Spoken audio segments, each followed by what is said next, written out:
जी, आज अयोध्या सजी है।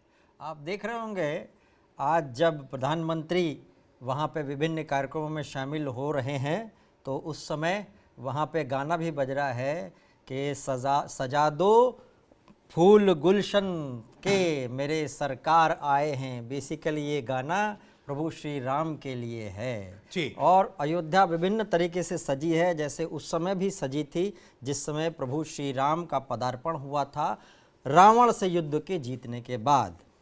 तो आज इस मौके पर आपको बता दें कि विश्व रिकॉर्ड बनाने की तैयारी भी है, क्योंकि लगभग 17 लाख दीपों से आज अयोध्या नगरी या यूं कहें कि सरयू घाट जो है वो जगमग होगा। प्रधानमंत्री नरेंद्र मोदी वहां पर पहुंचेंगे। आपको बता दें कि आज खास ये है कि प्रधानमंत्री नरेंद्र मोदी, क्योंकि जब भगवान राम का आगमन होगा, भगवान राम माता जानकी का जब आगमन होगा तो राज्यपाल आनंदीबेन पटेल, मुख्यमंत्री योगी आदित्यनाथ उनकी अगवानी करेंगे, लेकिन प्रधानमंत्री नरेंद्र मोदी महर्षि वशिष्ठ की भूमिका में नजर आएंगे। पहले जो तस्वीरें हैं, देखिए अयोध्या में जो तस्वीरें अभी तक आ रही हैं वो ये कि सुरक्षा के चाक चौबंद इंतजाम किए गए हैं।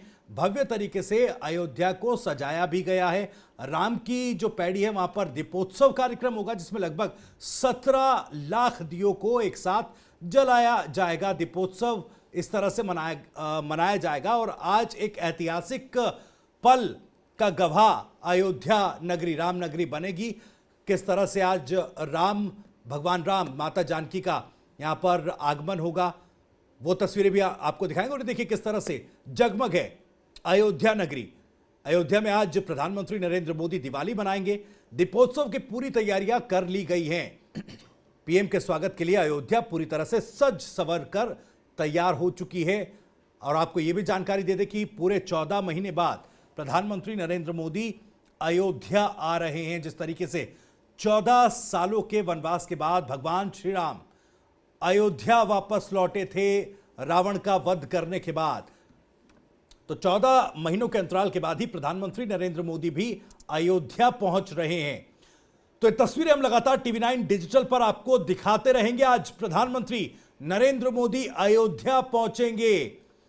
भगवान श्री राम, माता जानकी का आगमन आज अयोध्या में होगा।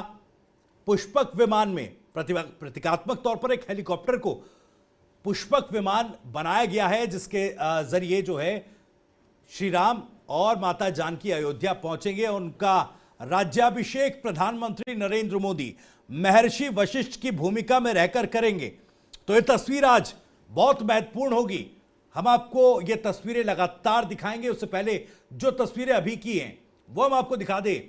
सज संवर कर अयोध्या नगरी, राम की नगरी तैयार है, पूरी तरह से राममयी हो गई है, जगमग है। और आज शाम का नजारा अद्भुत होगा। हमारे साथ कुछ खास मेहमान भी जुड़ रहे हैं। जैसा कि मैंने पहले बताया, भूपेंद्र सोनी मेरे सहयोगी मेरे साथ हैं, सुप्रिया धीर जी कवित्री हमारे साथ हैं। बहुत बहुत स्वागत। सुप्रिया जी, आज जो तस्वीरें आ रही हैं अभी तक जी, जो तस्वीरें अभी तक आ रही हैं और आज शाम को जो नजारा होगा, सबसे पहले उस पर आपकी पहली प्रतिक्रिया। जी, हम अपनी प्रतिक्रिया कविता के माध्यम से देंगे और एक एक पंक्तियां सत्य हैं और पूरी तरह से अयोध्या को और पूरे देश को समर्पित हैं। और एक कविता उस समय लिखी गई थी जब राम जन्मभूमि का फैसला आया था। और हमारे पास एक विशेष कविता भी है, दीपावली विशेष। तो हम सबसे पहले राम जी के नाम से शुरुआत करते हैं, फिर दीपावली विशेष पर हम एक कविता आप तक पहुंचाएंगे। तो मैं पंक्तियां समर्पित करती हूँ चैनल के माध्यम से, टीवी9 भारतवर्ष के। और आप सभी जो भी उपस्थित हैं, सभी सम्मानित हैं, सभी को मैं बहुत बहुत दीपावली की शुभकामनाएं प्रेषित करती हूँ और पंक्तियां पहुंचाती हूँ। मिटा सदियों का द्वंद्व क्लेश, राममय हुआ है पूरा देश। मिटा सदियों का द्वंद्व क्लेश, राममय हुआ है पूरा देश। ऐसे खत्म हुआ दूजा वनवास, खत्म हुआ दूजा वनवास, अब तारीख भी आई है। भव्य अलौकिक मंदिर बन जाए, प्राण प्रतिष्ठित हो रघुराई, प्राण प्रतिष्ठित हो रघुराई। मिटा सदियों का द्वंद्व क्लेश राममय हुआ है पूरा देश। मिटा सदियों का द्वंद्व क्लेश राममय हुआ है पूरा देश। सत्य फिर स्थापित हुआ, सत्य फिर स्थापित हुआ, सबूत बने मंदिर के अवशेष। राममय हुआ है पूरा देश, राममय हुआ है पूरा देश। कैसे हम बहुत अपने आप को सौभाग्यशाली महसूस करते हैं, क्योंकि हम उस पीढ़ी में हैं जिस समय प्रभु श्री राम का मंदिर निर्माण कार्य पूर्ण होने जा रहा है। कितनी पीढ़ियां खप गई, कितने नयन हुए थे व्याकुल। कितनी पीढ़ियां खप गई, कितने नयन हुए थे व्याकुल।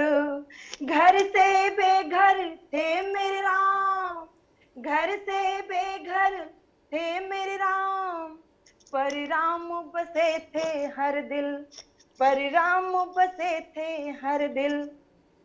नया इतिहास बन रहा है, नया इतिहास बन रहा है, नया लिखा जाएगा आलेख। राममय हुआ है पूरा देश, राममय हुआ है पूरा देश। मिटा सदियों का द्वंद्व क्लेश, राममय हुआ है पूरा देश। कैसे और राममय हुआ है? खत्म हुआ दूजा वनवास, अब तारीख भी आई है। खत्म हुआ दूजा वनवास, अब तारीख भी आई है। भव्य अलौकिक मंदिर बन जाए, प्राण प्रतिष्ठित हो रघुराई, प्राण प्रतिष्ठित हो रघुराई। तरासी हुई शिलाओं को, तरासी हुई शिलाओं को अहिल्या की तरह मिला है मुक्ति का आदेश। राममय हुआ है पूरा देश, राममय हुआ है पूरा देश। मिटा सदियों का द्वंद्व क्लेश, राममय हुआ है पूरा देश। अयोध्या सबका है, पूरे भारतवर्ष का है, और प्रभु राम हम सभी के पूर्वज हैं। तब पंक्तियां पढ़ती हूँ। मजहब और सरहद में ना बांटे मेरे राम को, मजहब और सरहद में ना बांटे मेरे राम को। ना ही अयोध्या को, ना ही अयोध्या धाम को, ना ही अयोध्या धाम को। हम सबके पूर्वज एक हैं, हम सबके पूर्वज एक हैं, और वही है सबसे विदेश। राममय हुआ है पूरा देश, राममय हुआ है पूरा देश। मिटा सदियों का द्वंद्व क्लेश, राममय हुआ है पूरा देश। सियावर रामचंद्र की जय, सियावर रामचंद्र की जय। जी बिल्कुल, बहुत खूबसूरत कविता के साथ आपने पूरा जो परिदृश्य है उसको सामने रखा है, किस तरह से जो राम नगरी है और जो जिस तरह से पूरा देश राममय हो रहा है, और एक भव्य तरीके से अयोध्या में इस बार दीपोत्सव कार्यक्रम का आयोजन किया गया है। और अलौकिक नगरी राम नगरी जो अपने मूल स्वरूप में भव्य तरीके से उभर कर सामने, देश के सामने, विश्व के सामने आ रही है, ये आपने बड़े ही खूबसूरत शब्दों में कविता के जरिए सामने रखा। आचार्य राज मिश्रा जी भी हमारे साथ जुड़ रहे हैं। सर, आपका भी आचार्य जी बहुत बहुत स्वागत, प्रणाम आपको। पहली प्रतिक्रिया आज जो अयोध्या से तस्वीरें आ रही हैं। आज शायद अवधपुरी की वो तस्वीर हम सबको देखने को मिल रही है जब राम का वन से अयोध्या में वापस आगमन हुआ। जी, श्री रामचरितमानस के अंतर्गत गोस्वामी तुलसीदास जी ने बड़े सुंदर शब्दों में कहा है कि जब भगवान का वन से वापस अयोध्या आगमन हुआ तो सभी लोगों ने इतना सुंदर अवध को सजाया। दधि दुर्वा रोचन फल फूला और नव तुलसी दल मंगल मूला। इतना सुंदर जो है उसको सजाया गया। और बंदनवार पताका केतु सबिन बनाए मंगल हेतु। श्री रामचरितमानस में वर्णन है कि जब भगवान राम का अयोध्या में आगमन हुआ, 14 वर्ष इस प्रकार का व्यतीत हुआ था अवध में कि किसी ने नए वस्त्र धारण नहीं किए जी। 14 वर्ष तक इस प्रकार का वर्णन है कि किसी ने किसी प्रकार का उत्सव नहीं मनाया था। यहां तक कि 14 वर्ष तक अवध में दीपोत्सव नहीं किया गया, दीप नहीं जलाया गया। 14 वर्ष जी। अवध में दीपोत्सव नहीं जलाया गया। 14 वर्ष तक किसी ने घर में भगवान की पूजा नहीं की थी, गणेश जी इत्यादि की आराधना नहीं हुई, किसी के यहाँ शादी विवाह नहीं हुआ, बच्चे का जन्मोत्सव नहीं मनाया गया। जी। तो जब भगवान राम का आगमन अवध के अंतर्गत हुआ तो सभी लोग इतने प्रसन्न हुए कि घरों के बाहर दीप उत्सव किया गया, प्रसन्नता मनाई गई। तो बंधनवार पताका हेतु सभी ने अपने घर के बाहर बंधनवार बांधा, फूलों से सजाया। आज लड़ियों से, मड़ियों से, फुलझड़ियों से सजा राम दरबार, शोभा अजब बनी। तो आज शायद वही दृश्य हमको अवध में देखने को मिल रहा है। और क्योंकि मैं उत्तर प्रदेश अयोध्या से ही हूं, तो मेरे लिए, मैं खैर पूरे भारतवर्ष, पूरे भारतवासी की बात करता हूं और धन्यवाद देता हूं टीवी 9 भारतवर्ष को कि जो इतना सुंदर दृश्य हमारे सभी दर्शक घर बैठे देख पा रहे हैं, इसके लिए आप सभी धन्यवाद की पात्र हैं। आप लोग बहुत मेहनत करते हैं इस दृश्य को हम सभी तक पहुंचाने के लिए। तो मेरे लिए और पूरे भारतवासी के लिए, पूरे सनातन धर्म के लिए और यहाँ तक मैं कहूं कि पूरे विश्व के लिए इससे सुंदर दृश्य शायद नहीं हो सकता है। इससे उत्तम दृश्य अगर कोई कहा जाए तो नहीं हो सकता कि भगवान राम ने खुद कहा है कि बंदहु, भगवान अवधपुरी के लिए कहा जाता है कि बंदहु अवधपुरी अति पावन और सरजू सरि कलि कलिस नसावन और दरस परस मज्जन अरुपाना और हरई पाप कह वेद पुराना। अयोध्या के दर्शन, सरजू जी का स्पर्श, आज तो शायद आरती भी सरजू जी की जो होने वाली है, सरजू जी की, आदरणीय प्रधानमंत्री जी उसमें भाग लेने वाले हैं। तो कहा जाता है कि जीवन में सरजू जी का दर्शन कर लेना, उनका स्पर्श कर लेना, थोड़ा सा आचमन कर लेना हमारे जीवन को पूरी तरह से बना देता है। तो शायद, और हमारे जो आदरणीय प्रधानमंत्री जी हैं वो तो वास्तविकता में परमात्मा के भेजे हुए एक दूत हैं, जो कल भगवान पर 2 दिन पहले भगवान शिव का दर्शन करते हैं, केदारनाथ जाकर के दर्शन करते हैं, जो भगवान राम के इष्ट हैं, और आज भगवान राम की सुंदर भव्य आरती में सम्मिलित होते हैं, भगवान राम के आगमन पर उनका स्वागत करते हैं। तो मुझे लगता है शायद इससे सुंदर दृश्य अवध के लिए और कुछ नहीं हो सकता है। और आज देवता भी आकाश में खड़े होकर के टीवी 9 भारतवर्ष का धन्यवाद कर रहे होंगे, जो आप सब लोग सब तक पहुंचा रहे हैं, और आदरणीय प्रधानमंत्री नरेंद्र मोदी जी का हार्दिक धन्यवाद करते हुए ऊपर से पुष्पों की वर्षा कर रहे होंगे जी। तो मेरे लिए इससे सुंदर दृश्य नहीं हो सकता। बिल्कुल, बड़ा ही सुंदर दृश्य है, अलौकिक दृश्य है। भूपेंद्र, जिस तरह से देखिए, जैसा आचार्य जी ने कहा कि प्रधानमंत्री ने केदारनाथ में दर्शन किए, केदार बाबा के दर्शन किए, बद्रीधाम में बद्री विशाल के दर्शन किए, और अब अवध नगरी से ये तस्वीरें। 2 सवाल, क्योंकि देखिए, एक तो राम मंदिर की बात होती है तो बड़े ज़ोरों शोरों से राम मंदिर निर्माण का जो काम है वो आगे बढ़ रहा है और लगभग 50% से ज़्यादा काम पूरा हो चुका है। दूसरी तरफ ये भी कहा जा रहा है कि देखिए, ये तो सनातन संस्कृति का अमृत काल चल रहा है। देखिए, ये पुनर्जागरण तो वाकई है जी। क्योंकि जैसे प्रधानमंत्री मोदी ने जब महाकाल लोक को समर्पित किया था, उस समय कहा था कि सांस्कृतिक पुनर्जागरण काल है, और ये हो भी क्यों ना, क्योंकि एक संस्कृति को वर्षों से कुछ इस तरह से दबा कर, या फिर कहें कि बहुत ज़्यादा तवज्जो न देकर इस तरह रखा गया है। 1528 में बाबर के जो सिपा सालार थे मीर बकी, उन्होंने वहाँ पर मस्जिद बनाई थी। 1885 में वो मुकदमा गया वहाँ पर, और उसके बाद से लगातार मुकदमेबाजी में राम मंदिर उलझा हुआ था। भूपेंद्र, माफी के साथ रोकना चाहूंगा, शोभा यात्रा देखिए वहाँ पर निकाली गई है, तस्वीरें आ रही हैं, और केशव प्रसाद मौर्य उप मुख्यमंत्री कुछ बोल रहे हैं, वो भी कोशिश करते हैं सुनने की, क्या कुछ वो बोल रहे हैं। महाराज श्री जो श्री राम जन्मभूमि तीर्थ क्षेत्र ट्रस्ट के अध्यक्ष भी हैं, उनका शुभ आगमन हुआ है। मैं उनके चरणों में भी और यहाँ विराजमान सभी पूज्य संतों के चरणों में मैं अपना शीश झुका करके उनके चरणों को वंदन करके प्रणाम करता हूँ। आज के इस कार्यक्रम में, चूँकि मैं राष्ट्रीय स्वयंसेवक संघ का स्वयंसेवक भी हूँ और श्री राम जन्मभूमि आंदोलन का कार्यसेवक भी हूँ, इसलिए आज हमारे राष्ट्रीय स्वयंसेवक संघ के सभी वरिष्ठतम अधिकारीगण यहाँ पर पधारे हैं। आज के इस दीपोत्सव के कार्यक्रम में ये हमारे लिए अत्यधिक सौभाग्य का विषय है। जो अन्य हमारे उत्तर प्रदेश सरकार के उप मुख्यमंत्री श्री ब्रजेश पाठक जी, जिनको अभी आपने सुना है, हमारे पार्टी के भारतीय जनता पार्टी के प्रदेश अध्यक्ष आदरणीय चौधरी भूपेंद्र सिंह जी, उनको भी आपने सुना है।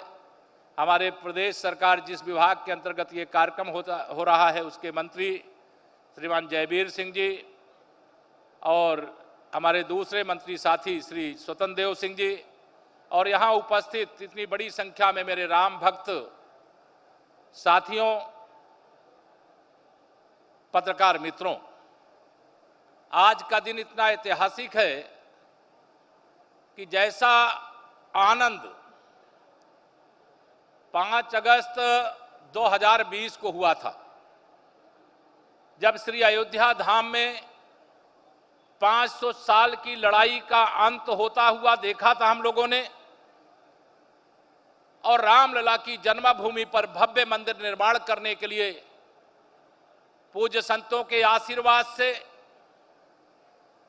जिन्होंने आध्यात्म के क्षेत्र में भारत को चारों तरफ, आप जिधर देखिए उधर माननीय प्रधानमंत्री श्री नरेंद्र मोदी जी लगातार नित्य हम देख रहे हैं, कभी भगवान महाकाल के दरबार में, तो कभी भगवान केदारनाथ जी के दरबार में, कभी भगवान बद्री विशाल जी के दरबार में, और आज श्री अयोध्या धाम में दीपोत्सव के कार्यक्रम में वह आ चुके हैं। उनका मैं आप सब की ओर से बहुत स्वागत करता हूं।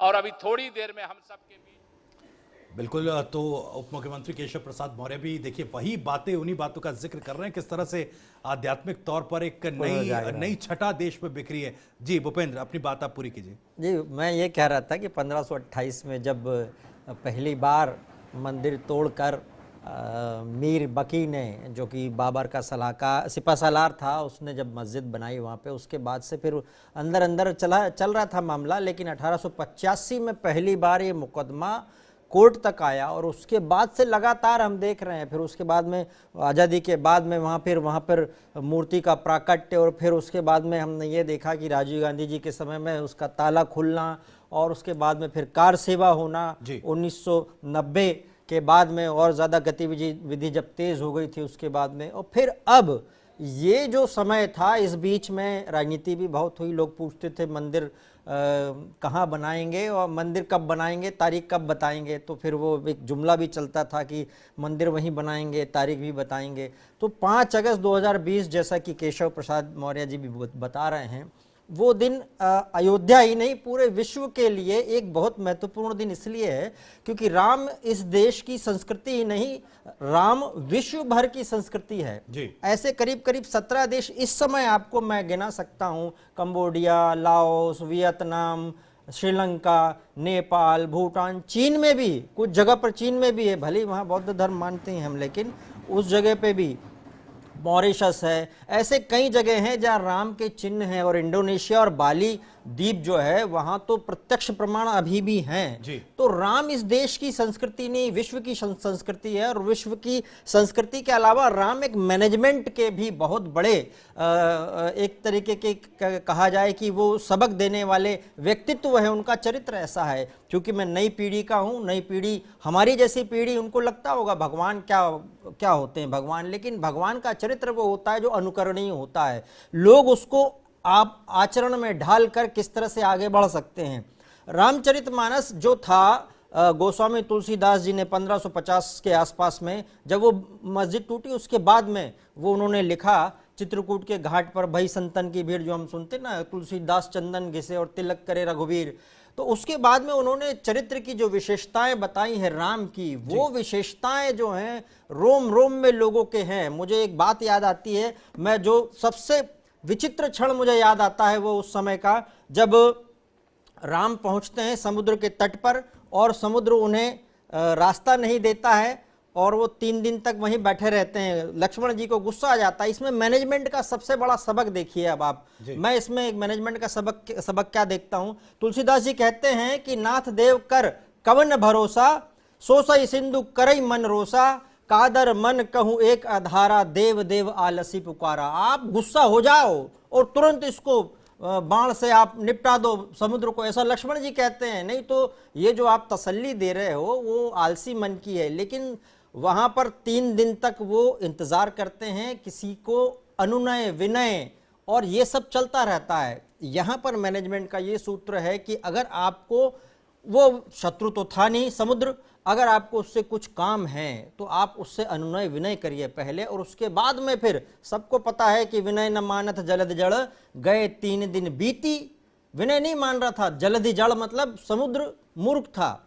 और बोले राम सकोप तब भय बिन होय न प्रीति। उसके बाद में राम ने प्रत्यंचा जो टंकार करी, उस टंकार से वो जितने भी वहां पे समुद्र के अंदर मगर और बाकी जितने भी जानवर छोटे छोटे वो जो थे वो अकुलाने लगे।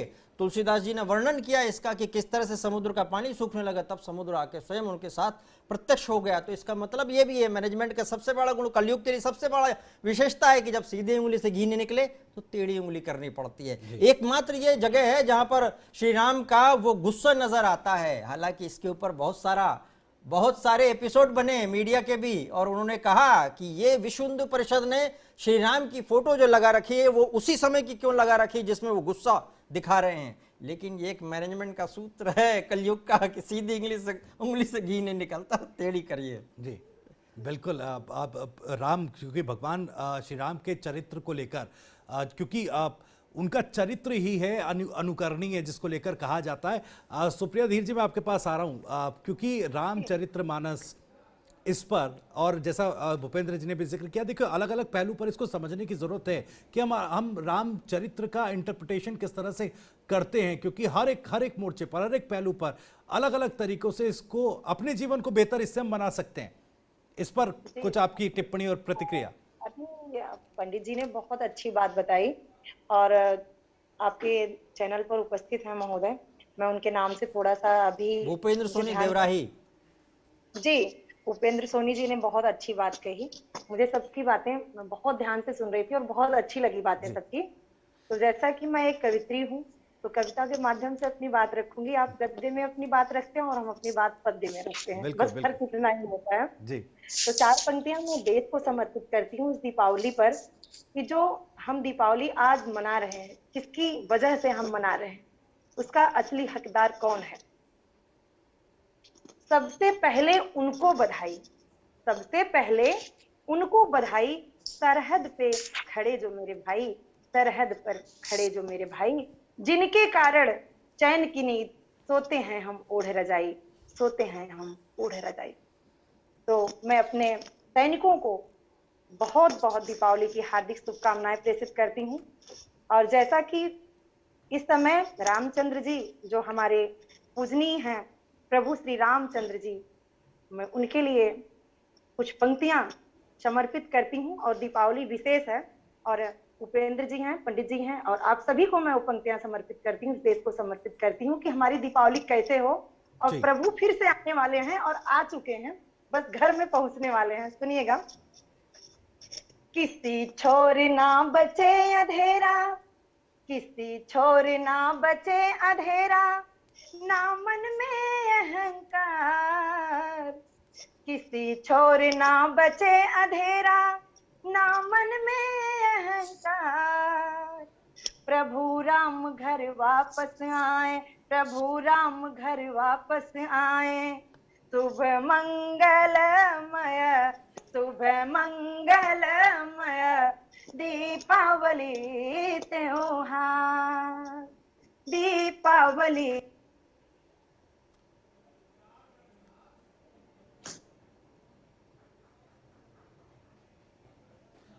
चलिए, लगता है संपर्क जो है वो कट गया है। फिर से जोड़ेंगे हम सुप्रिया जी को और उनसे और भी खूबसूरत कविताओं के जरिए जिस तरह से वो वर्णन कर रही हैं उसके बारे में। मुझे एक बात याद आ गई, मुझे लाइन याद आ गई कि दीपमाला सज गई हर देहरी के सामने, अब अमावस क्या टिकेगी रोशनी के सामने, ओम प्रकाश सती जी ने कहा है, तो वो उसी तरह का अंधेरा हटाने की बात कर रही थी वो जी। और तस्वीरें भी बिल्कुल हूबहू उसी तरह की देखिए अयोध्या से आज रामनगरी से आ रही है। और आपको ये भी बता दें कि प्रधानमंत्री नरेंद्र मोदी जो हैं वो पहुंच चुके हैं अयोध्या, और वो तस्वीरें भी हम आपको अब से कुछ ही क्षणों में दिखाएंगे किस तरह का नज़ारा अयोध्या में है और किस तरह से स्वागत की तैयारी प्रधानमंत्री नरेंद्र मोदी की भी की गई है। देखिए तस्वीरें, प्रधानमंत्री नरेंद्र मोदी अयोध्या रामनगरी जो है वो पहुंच चुके हैं। मुख्यमंत्री योगी आदित्यनाथ ने उनकी अगवानी की, उनका स्वागत किया।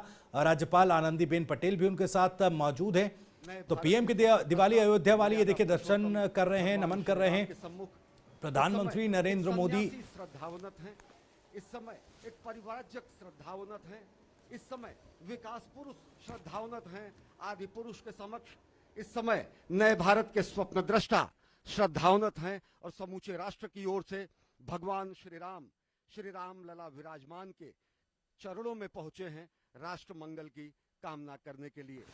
तो ये तस्वीरें देखिए, प्रधानमंत्री नरेंद्र मोदी श्री रामलला विराजमान पर पहुंचे हैं और नमन किए और दीप प्रज्वलित कर अपनी जो है श्रद्धा आस्था वो अर्पित कर रहे हैं। प्रधानमंत्री नरेंद्र मोदी जहाँ भी जाते हैं हमने देखा कि वो अपनी पूजा करना, ध्यान लगाना, ये सब नहीं भूलते। और एक राजा होने के बावजूद कुछ लोग ये पूछते हैं कि वो तो राजा हैं, वो तो सबके हैं, तो फिर वो इस तरह के कार्य क्यों?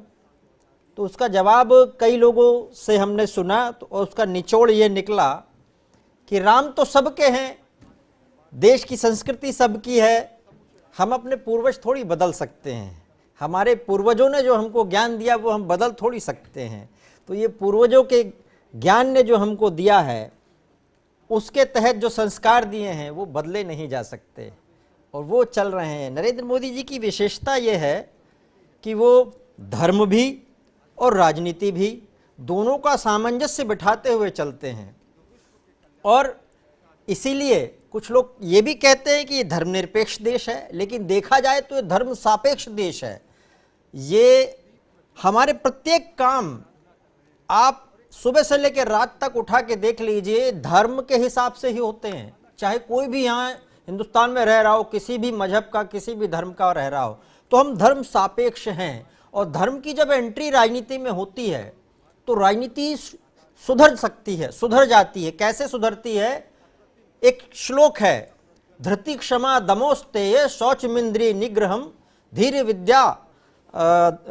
विद्या सत्यम क्रोधो दशमम धर्म लक्षणम। धर्म के लक्षण क्या हैं? धर्म के लक्षण हैं धीरज रखना, क्षमा करना, स्वच्छता रखना, चोरी न करना, अपरिग्रह करना। अपरिग्रह का मतलब होता है ज़्यादा समेटने की जो इच्छा होती है ना, कि ये भी ले लूँ वो भी ले लूँ, ये सब नहीं करना। ये सारी चीज़ें धर्म हैं, और ये हमारे धर्म को सनातन धर्म सिखाता है कि ये धर्म है। जब ये सोचिए, जब ये चीज़ें राजनीति में आती हैं तो राजनीति अपने आप शुद्ध हो जाती है। यही तो चाहिए राजनीति को, दूसरों की सेवा करना, अच्छे से रहना, धीरज रखना, धीर बनना भी है। आप जब तक धीर नहीं होगे कमज़ोर कहे जाओगे। फिर वही वाला मामला आता है जिसमें कहते हैं कि क्षमा शोभती उस भुजंग को जिसके पास गरल है। भाई आज भारत की जो छवि पूरे विश्व में बनी हुई है, प्रधानमंत्री नरेंद्र मोदी की जो छवि पूरे विश्व में बनी हुई है, इस वक्त अगर हम देखें, सारे सर्वे उठा के देख लीजिए आप, सारे सर्वे ये कह रहे हैं कि नरेंद्र मोदी नंबर 1 पर हैं। ट्विटर पे भी उठा के देख लीजिए उनको आप, उसमें भी प्रमुख शीर्ष पर हैं। तो ये क्यों?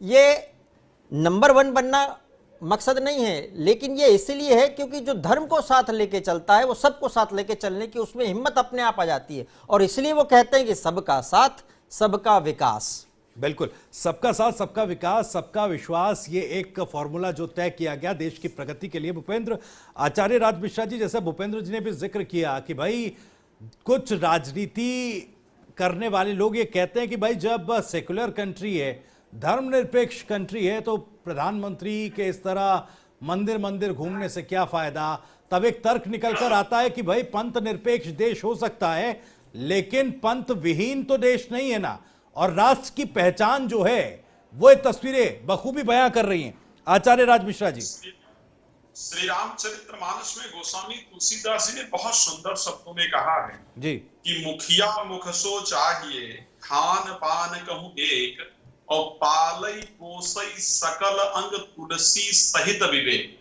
ठीक है, मुखिया इसी प्रकार का होना चाहिए। आपको एक बात बता रहा हूं, मोदी जी क्या कर रहे हैं, मैं उसका एक बड़ा सुंदर उदाहरण आपको बता रहा हूं जी। एक राजा हुए, भागवत में इनकी बड़ी सुंदर चर्चा आती है। राजा हुए बेन, ठीक है, और राजा बेन बहुत दुष्ट हुए। उन्होंने संतों का बड़ा अपमान किया, धर्म स्थलों का बड़ा नुकसान किया, पूजा पाठ यज्ञ अनुष्ठान इत्यादि बंद कर दिया। अब पूजा पाठ यज्ञ अनुष्ठान बंद होने से, धर्म का अपमान होने से क्या हुआ कि पूरे जो उनका राज्य था उसके अंदर सूखा पड़ गया, धन अन्न नहीं उत्पन्न होने लगा, बारिश बंद हो गई और दुर्भिक्ष पड़ गया, अकाल पड़ गया उनके क्षेत्र में। उनके पितृ हुए राजा पृथु। राजा पृथु बड़े धार्मिक थे। राजा पृथु ने जब ये दशा देखी, राजा बेन की जो है वो मृत्यु हो गई, संतों ने श्राप दिया, उनकी मृत्यु हो गई। राजा पृथु ने कहा कि आखिर हमारे यहाँ जो हमारी जनता है वो इतनी मेहनत करती है और फिर भी वर्षा नहीं हो रही है, अन्न नहीं उपज रहा है, आखिर इसका कारण क्या है? वो धनुष बाण लेकर के और पृथ्वी को मारने के लिए दौड़े।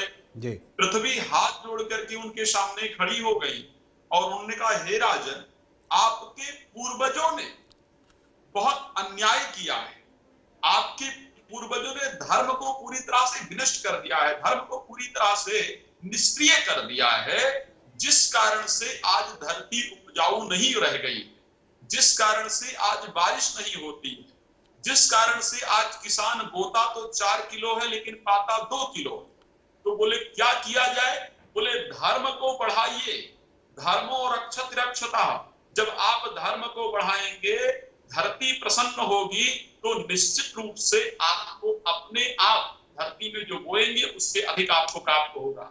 राजा पृथु ने, ये भागवत की कथा है, बड़ी प्रमाणित कथा है, राजा पृथु ने अपनी जनता को इसी प्रकार का उपदेश किया और जनता ने धर्म का पालन किया। तो आदरणीय मोदी जी, जो पिछली सरकारें रही हैं जिन्होंने धर्म को नष्ट करने का एक भी रास्ता नहीं छोड़ा है, शायद उनके जो पाप कर्म है उसको ठीक कर रहे हैं, ताकि जो हमारा भारत विश्व गुरु की उपाधि जिसके पास पहले थी वो दोबारा उसी प्रकार विश्व गुरु बन करके रहे।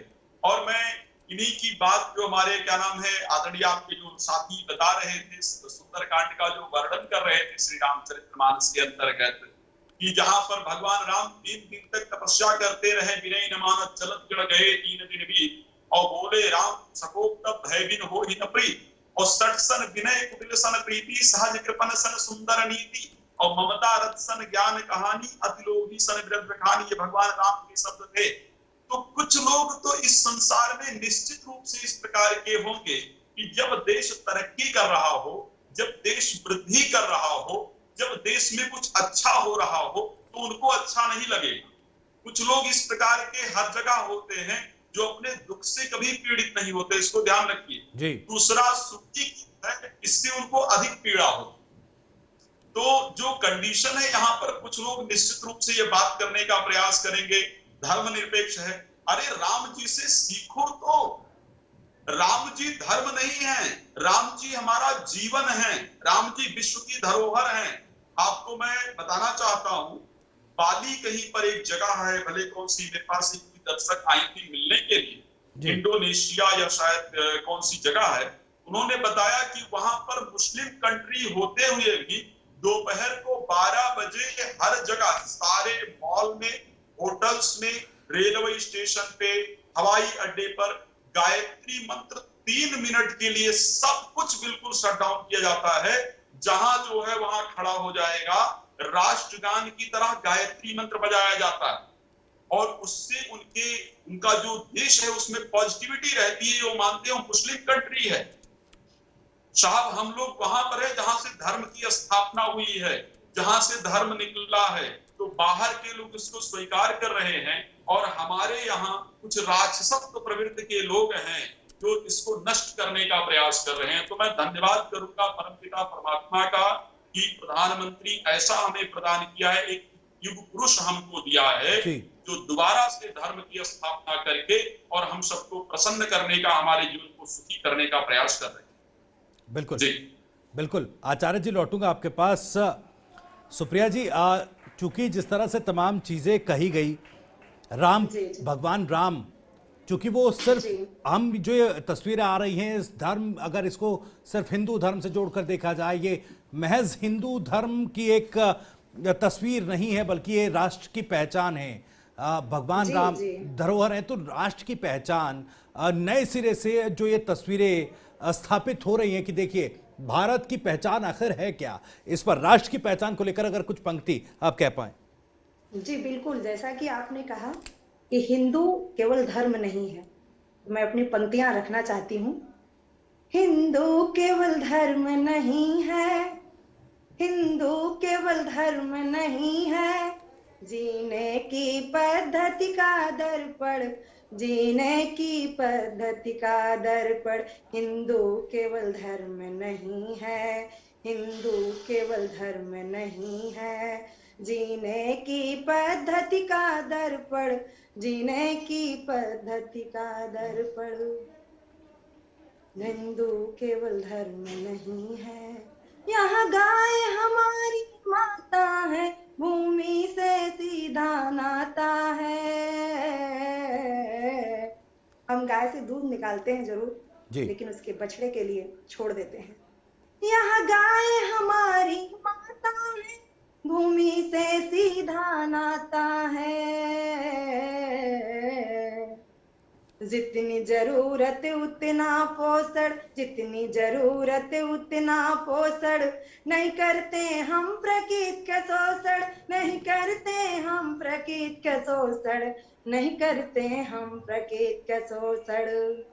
हिंदू केवल धर्म नहीं है, जीने की पद्धति का दर्पण, जीने की पद्धति का दर्पण। जैसा कि हिंदू धर्म, कुछ लोग कहते हैं हिंदू धर्म है, हमारी पद्धति में हमारे जो जीवन जीने का तरीका है, एक बार आके तो देखिए कि क्या है हमारा धर्म। जीवन जीने की कला दिखाता है, पूरा हमें कैसे जीना चाहिए सब कुछ बताता है हमारा धर्म जी।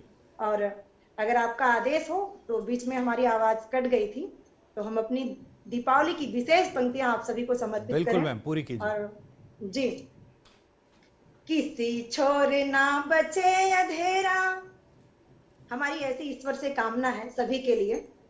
किसी छोर ना बचे अंधेरा, ना मन में अहंकार, प्रभु राम घर वापस आए, प्रभु राम घर वापस आए। शुभ मंगलमय, शुभ मंगलमय दीपावली त्योहार। आज प्रधानमंत्री जी के बदौलत फिर से प्रभु राम वापस आ गए हैं। चौखट पर पापों से स्वागतम, चौखट पर पापों से स्वागतम, द्वार पर स्वास्तिक शुभ लाभ। देखिए हिंदू धर्म की परंपरा कैसे, चौखट पर पापों से स्वागतम, द्वार पर स्वास्तिक शुभ लाभ, द्वार पर स्वास्तिक शुभ लाभ। आंगन में चित्रित रंगोली, आंगन में चित्रित रंगोली, लक्ष्मी गणेश मूरत के साथ, लक्ष्मी गणेश मूरत के साथ। शुभ मंगलमय, शुभ मंगलमय दीपावली त्योहार। जम्बूद्वीपे भारत खंडे, हमारा देश भारत बहुत विशाल है, हम शब्दों में कहाँ समेट सकते हैं, फिर भी छोटा सा चित्र प्रस्तुत करते हैं। जम्बूद्वीपे भारत खंडे, आर्यावर्ते देश महान, आर्यावर्ते देश महान, आर्यावर्ते देश महान। राम राज्य सा प्रज्वलित हो, राम राज्य सा प्रज्वलित हो, अब की दिवाली ए ब्रह्मांड, अब की दिवाली ए ब्रह्मांड। शुभ मंगलमय, शुभ मंगलमय दीपावली त्योहार, दीपावली त्योहार। अंतिम बंद रखती हूँ और आप सभी के लिए विशेष शुभकामना प्रेषित करती हूँ इन पंक्तियों के माध्यम से। जय जगदीश्वर कष्ट हरे, जय जगदीश्वर कष्ट हरे, धनतेरस धन धान्य भरे। जय जगदीश्वर कष्ट हरे, धनतेरस धन धान्य भरे। शनि देव जी कोप न खाए, शनि देव जी कोप न खाए। लक्ष्मी हमसे रूठ न जाए, लक्ष्मी हमसे रूठ न जाए, लक्ष्मी हमसे रूठ न जाए। शुभ मंगलमय, शुभ मंगलमय दीपावली त्योहार, दीपावली त्योहार। किसी छोर ना बचे अंधेरा, किसी छोर ना बचे अंधेरा। ना मन में अहंकार, ना मन में अहंकार। प्रभु राम घर वापस आए, प्रभु राम घर वापस आए। शुभ मंगलमय, शुभ मंगलमय दीपावली त्योहार। बहुत बहुत आप सभी का धन्यवाद।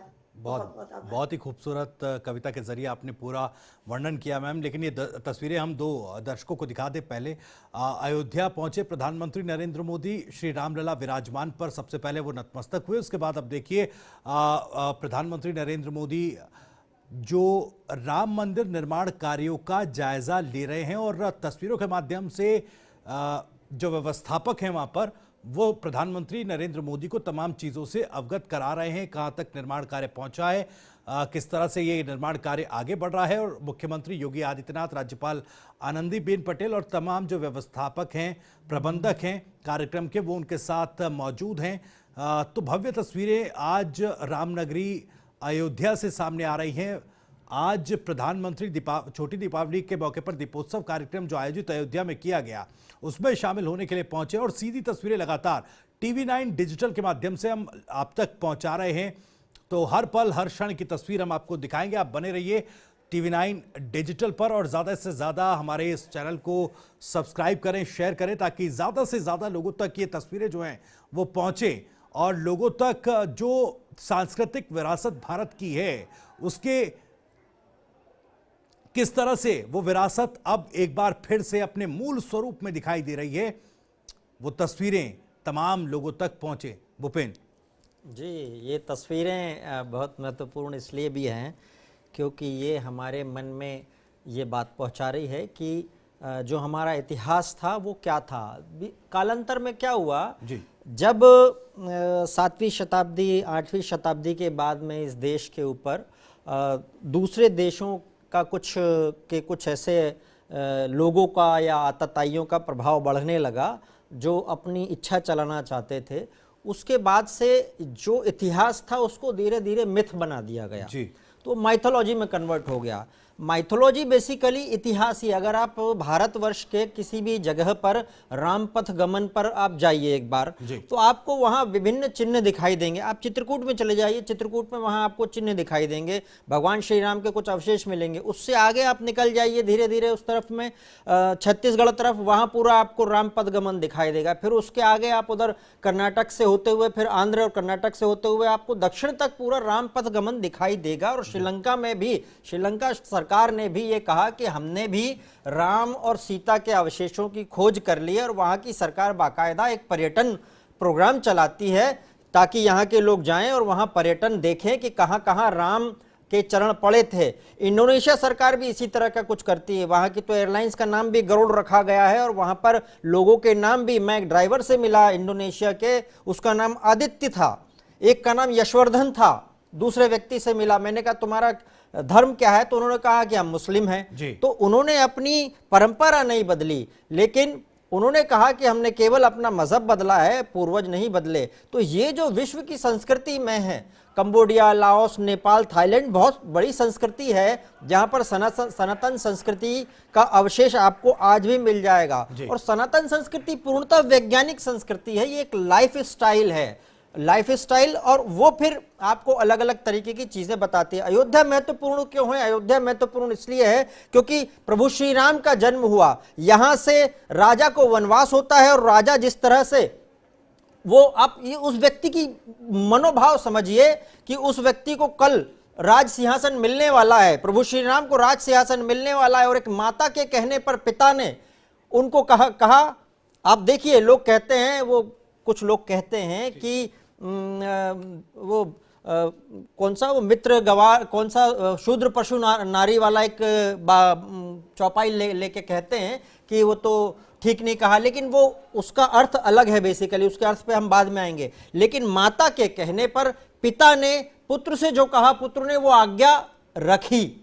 आज के युग में हो सकता है क्या? अगर नहीं हो सकता तो ये संदेश हमको दे रही है कि आज के युग में भी आप माता पिता की बात मानना चाहिए, तो उसके परिणाम अलग मिल सकते हैं। उन्होंने तुरंत वहां से वो चले गए, और उसके बाद में उनका पूरा चरित्र देखिए, मैनेजमेंट, बंदर और इस तरह के छोटे छोटे जो लोग वहां पर उस समय तथाकथित जो जनजातियां थीं, वहां पे छोटे लोग से मतलब हम जनजातियां छोटे नहीं थे, वहां तो राजा भी थे।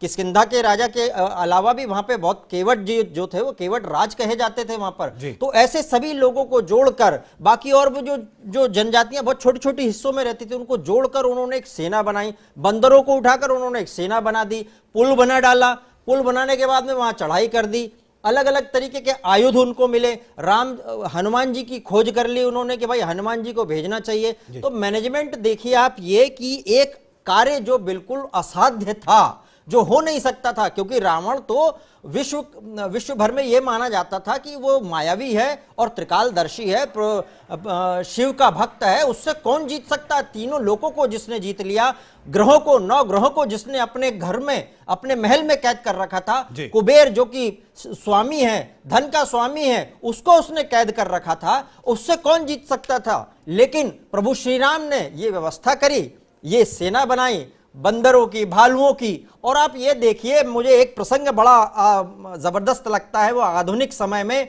जो अभी थोड़ी देर पहले बात कर रहे थे, इस पर सब चर्चा हम जारी रखेंगे। आप पूरी कीजिएगा अपनी बात, जो प्रसंग आपने निकाला वो आपसे सुनेंगे, लेकिन उससे पहले हम तस्वीरें कुछ दिखा दें। अयोध्या से कुछ और तस्वीरें भी आ रही हैं। लोक गायिका मालिनी अवस्थी वहां पर परफॉर्म कर रही हैं, उनकी मधुर आवाज भी सुनते हैं जी। वो दिया जो काली अमावस्या की रात अयोध्या वासियों ने जलाया था, अन्याय का प्रतिकार किया था। दिया जला के रखो कहीं राम रास्ता न भटक जाए, 14 बरस कहने को कहे गए थे, और दिया तब से प्रतीक बन गया अंधकार को हटाने का, दिया प्रतीक बन गया ज्ञान का, दिया प्रतीक बन गया शांत प्रतिरोध का, विरोध का। इतनी प्रसन्नता है कि आज त्रेता युग के बाद एक बार पुनः भारतवर्ष अयोध्या उसी पुरानी परंपरा पे लौटी है। वर्ष प्रतिवर्ष दिए जलाने का रिकॉर्ड बढ़ता चला जा रहा है। आज पुनः दिया प्रज्वलन माननीय प्रधानमंत्री के कर कमलों से होगा। अयोध्या का जन जन इसमें जुड़ा है। ये दीप नहीं है, ये राम के प्रति हमारी आस्था, हमारे पूर्वजों के विश्वास, सनातन संस्कृति के प्रति आस्था और विश्वास है। घरी घरी लोग दिया ना जरावे, हो घरी घरी लोग दिया ना जरावे, घर घर भोज बधैया मोरे राम अवधि घरी गावे, अरे घर घर गूंज बधैया मोरे राम अवधि घरी आए, मोरे राम अवधि घरी आए, मोरे राम अवधि घरी आए, मोरे राम अवधि घरी आए, मोरे राम अवधि घरी आए, मोरे राम अवधि घरी आए, मोरे राम अवधि घरी आए, अवध मोरे राम अवधि घरी आए, मोरे राम अवधि घरी आए, मोरे राम अवधि घरी आए, मोरे राम अवधि घरी आए। अवध मैं बाजा बधैया मोरा राम घर को आवे, अवध में धूम मची लहर लहर सरजू मैया लहराए है, अरे घर घर गूंजे बधैया, बाजे ताल सहनाई, अरे घर घर गूंजे बधैया मोरे रामाय, अरे घर घर गावे बधैया मोरे रामाय, अरे घर घर गूंजे बधैया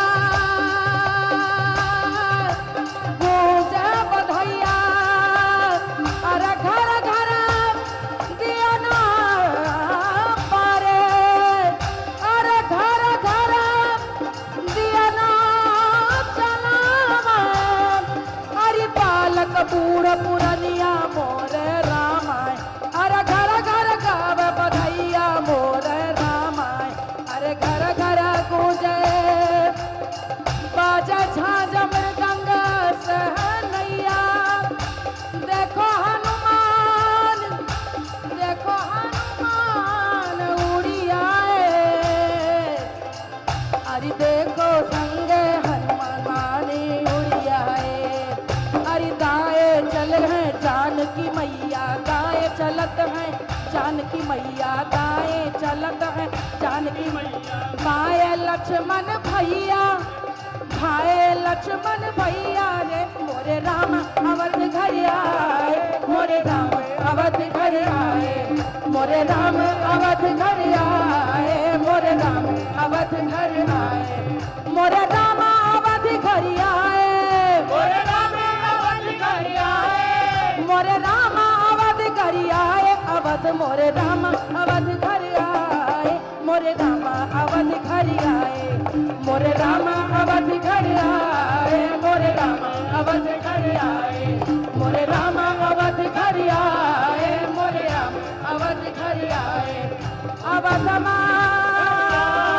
मोरे राम अवध घर, धूम मची मोरे राम सरजू मैया, लहर लहरा उछाल भले, बैठी ठाड़े निहारे कौशल्या मैया, अरे संग चले जानकी मैया, लक्ष्मण भैया, और अवधपुरी में गरजे देखो वीर हनुमान, अवधपुरी में गरजे देखो वीर हनुमान, अवधपुरी में गरजे देखो वीर हनुमान, अवधपुरी में गरजे देखो वीर हनुमान, हनुमान उड़ी आए मोरे राम अवध घर आए, अरे हनुमान उड़ी आए मोरे राम अवध घर आए, मोरे राम अवध घर आए, मोरे राम अवध घर आए, मोरे राम अवध घर आए, मोरे राम अवध घर आए, अरे घर घर लोगवा दिया ना बरावे, घर घर लोगवा दिया ना जरावे, 14 बरस पर आए मोरे राम अवध घर आए, अरे 14 बरस पर आए मोरे राम अवध घर आए, मोरे राम अवध घर आए, मोरे राम अवध घर आए, मोरे राम अवध घर आए, मोरे राम अवध घर आए, मोरे राम अवध घर आए, मोरे राम अवध घर आए, मोरे राम अवध घर आए, अवध मोरे राम अवध घर आए, मोरे राम अवध घर आए, मोरे राम अवध घर आए, मोरे राम अवध घर आए, श्री रामचंद्र कृपालु भजमन हरण भव भय दारुणम, श्री राम श्री राम श्री राम श्री राम, राजा राम राजा राम राजा राम राजा राम, सिया राम सिया राम सिया राम सिया राम, राजा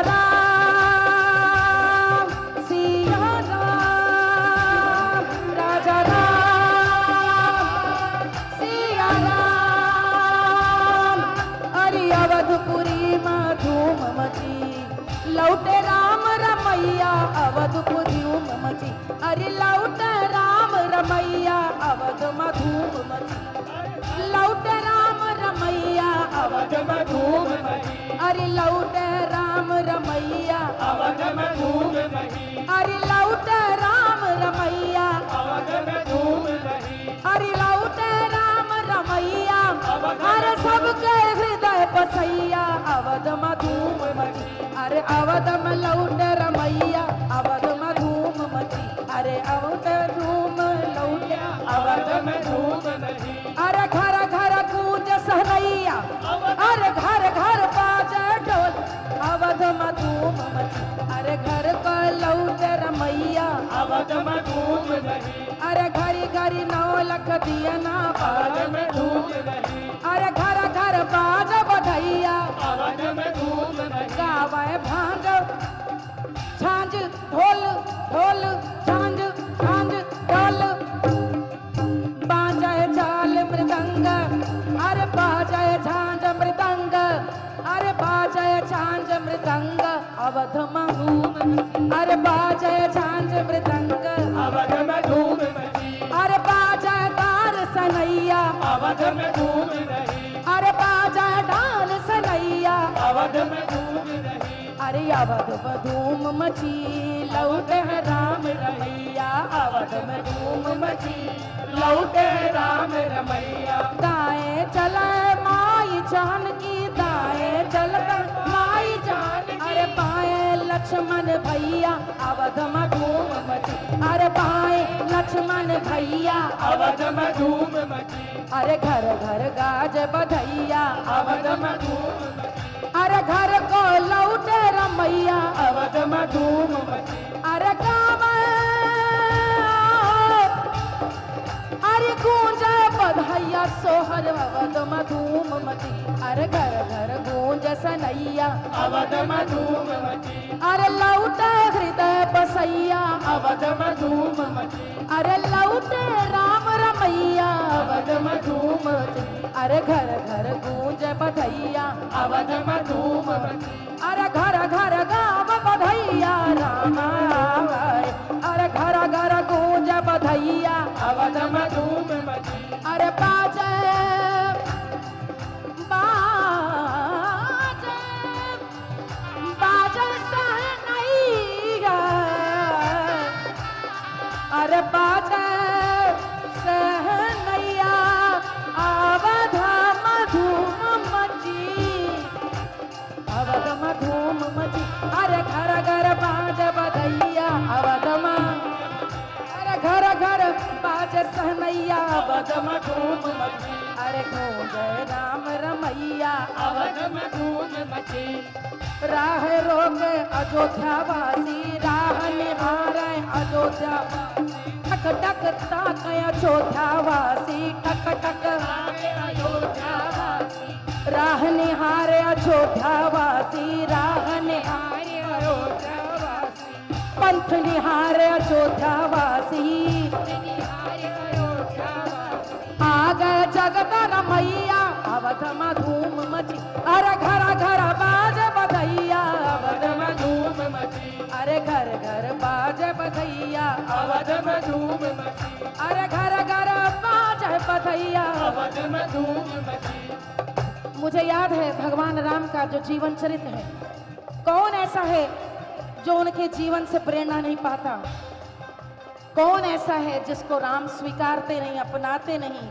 और इसीलिए राजा राम ने लोक में राम के रूप में पूजे जाते हैं। मोरे नैया में राम सवार नदिया धीरे बहो। केवट का राम के लिए गाना, मोरी नैया में राम सवार नदिया धीरे बहो। काठ की मोरी नाव नवरिया और काठ की है पतवार नदिया धीरे बहो। मोरी नैया में राम सवार नदिया धीरे बहो। और शबरी भी उतने आदर से कहती है, आज बसो शबरी घर रामा, आज बसो, आज बसो, आज बसो शबरी घर रामा, आज बसो शबरी घर रामा। शबरी राम के आवत देखे, शबरी राम के आवत देखे, माटी ते लिपवाए रही भामा, आज बसो शबरी घर रामा, आज बसो, आज बसो, आज बसो मोरे राम अवध घरी आए, मोरे राम अवध घरी आए, मोरे राम अवध घरी आए, मोरे राम अवध घरी आए, अवध माँ आए, अवध माँ आए, अवध माँ आए, अवध माँ आए,